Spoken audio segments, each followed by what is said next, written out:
Studio. We welcome now Richard Cross, host of Sports Talk Mississippi. What's going on, Richard? Gerard, always good to talk to you. What's up, my friend? You too, big guy. Well, we got beautiful weather here for the Governor's Cup tonight. Absolutely do. This is not one of those days where we have to say, hey, bring a rain jacket or throw a sweatshirt in. It's going to be a little bit chilly. Let's say it's pretty good. And you know, always a fun game, right? This game going back to Smith Wills when it was played there just off of Lakeland. And years ago being moved out to Pearl in the minor league ballpark, the crowds have continued to grow through the years. I don't think if there are tickets still available, they are very, very limited, you know, with the weather like it is. And frankly, the stakes tonight are pretty high. I would expect a really good crowd.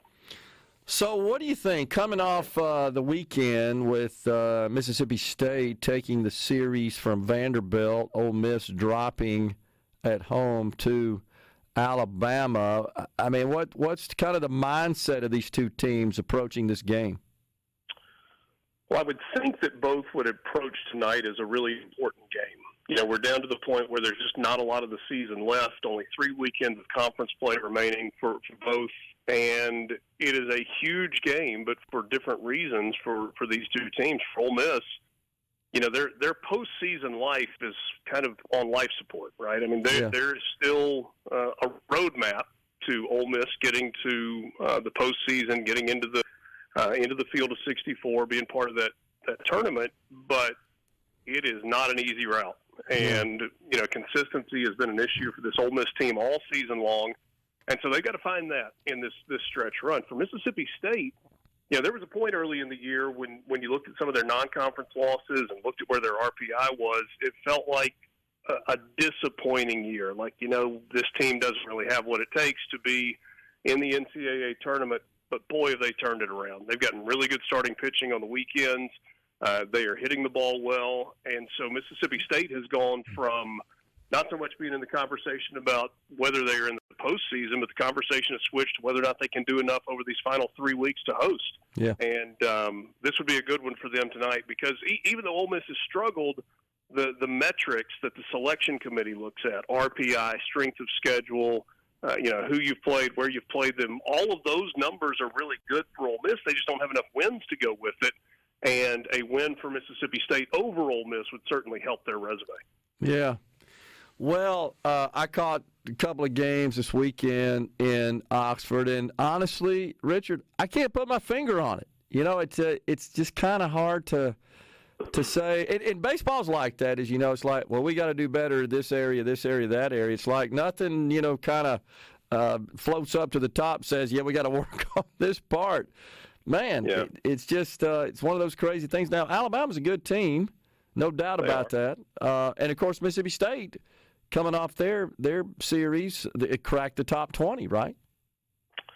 They have. You know, there are a bunch of college baseball polls out there. Mississippi State is ranked in all of them. D1 baseball is kind of the poll that most people look at. That's the poll that ESPN uses to determine their rankings. And the Bulldogs are a top 20 team in that, and deservedly so because of how they've played. And that was a really big series win for them. You know, you talk about this weekend and not being able to put your finger on it, and I think there are a lot of people that feel that way, Gerard, because this Ole Miss team has been wildly inconsistent. I mean, if you just take this past weekend, so they get run ruled. They get beat 12-0 in 7 innings on Thursday night, which was game 1 of the series. On Friday night, Ole Miss played a really good baseball game. They were good defensively. Starting pitching was good with Liam Boyle. They got enough out of the bullpen, and they came up with some really timely hits. Had a couple of home runs late, had the lead, gave it up, got it back, were able to hold on. They played a good baseball game. But then on Saturday in the series finale, it was not good. Didn't play great defensively, did not look competitive at the plate, and couldn't get Alabama out consistently, especially when it mattered later in the ballgame. And so that's kind of been the story of the season for this Ole Miss team. And I think, you know, we could really dive deep and point to some reasons why. But, you know, the result of all of those reasons has been inconsistency and therefore a really difficult path to continue play after the regular season. Yeah, I agree. I think you're right. I hadn't thought about it from that perspective, but the inconsistent performance does make it even more difficult So you think about Coach Mike Bianco, okay, what do we go work on today? Because it just differs, as you indicated. All you got to do is look at a stretch of 3 games to see a pretty sharp contrast. So what about pitching tonight? This is always a tough one when you got a game sandwiched, a big rivalry game, essentially, that's going to have a lot of folks there, sandwiched between conference series. How do the teams pitch that? Who do they put on the hill? Well, so the answer to the second part of your question, Pico Khan is pitching for Mississippi State. He's been limited, kind of battling back from injury throughout the course of the season. Has pitched more and has pitched well over the last couple of weeks in midweek games. Ole Miss is going with Grayson Saunier. He was part of the weekend rotation at the beginning of the year. Got off to a good start, kind of had several weeks where he didn't pitch particularly well. He was good last week in Ole Miss's midweek action, and so they'll go with Grayson Saunier tonight and try to get a good performance out of him. And, you would like to see these starters go a little bit deeper into games. We visited with Justin Parker, pitching coach for Mississippi State, on Monday on SportsTalk, and he said, probably by committee tonight you'll see a bunch of guys throw, but once they announce Pico Khan as the starter, I actually think they might try and go a little bit deeper into the ballgame if he is able to do that. If he's effective, I don't think you'll see a quick hook with him. And same thing with Ole Miss. They'd like to see Grayson Saunier go as deep as he can into this game. There's always a balance, though, right, when you're talking about midweek games, because conference weekends are the most important part, right? You need to win series on the weekends in conference play.